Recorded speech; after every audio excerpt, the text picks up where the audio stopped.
Hi, this is Mrs. Popelka at Quick Lessons. Yep, that's it.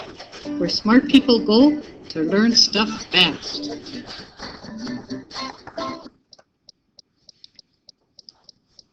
Well, one of the things that you've been learning about is that to simplify a fraction like this, where you have an I in the denominator, is to multiply the numerator and the denominator by the complex conjugate. And in this case, the complex conjugate of 4i would be negative 4i. But there's a quicker way of doing this problem.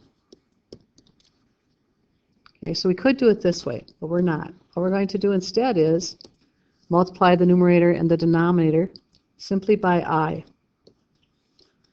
Because the ultimate goal here is to get rid of the root in the denominator.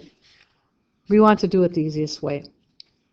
And let's see if that happens for us now. So we're going to distribute this I, and we're going to have 3i minus I squared in the numerator. The denominator will be 4i squared.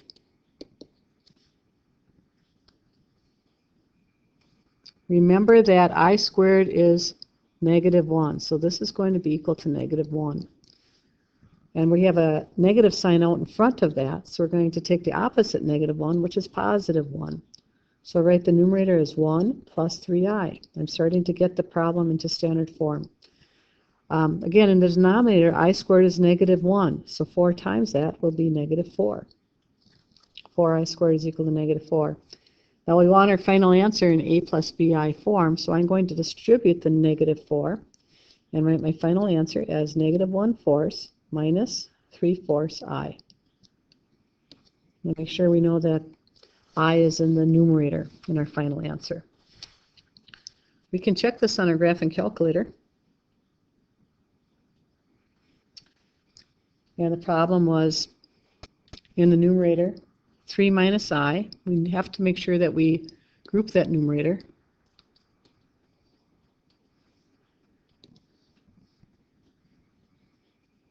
Divided by. And again, we need to make sure that we group the denominator. If you just type a 4i in here, without the parentheses, the calculator will interpret the I to be in the numerator. You press enter, and there's our answer, which, if we change to a fraction, looks exactly like the answer that we got. I'm going to type the problem in wrong right now, just to show you how important it is to carefully put in the parentheses.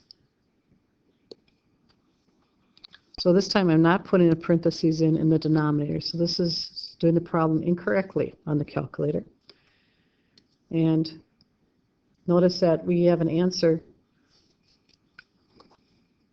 right here, which is similar to what we had doing it the right way. Actually, what we're doing here in this problem is we're going 3 minus I divided by 4, and then we're multiplying that answer by I. That's how we got this, which is not our original problem, is it? Our original problem had I in the denominator. So parentheses really do matter. When you're checking things on the calculator, it can lead you to think that you made a mistake, that both your real and imaginary parts should be positive, when in fact, this is the correct answer. Let's star that.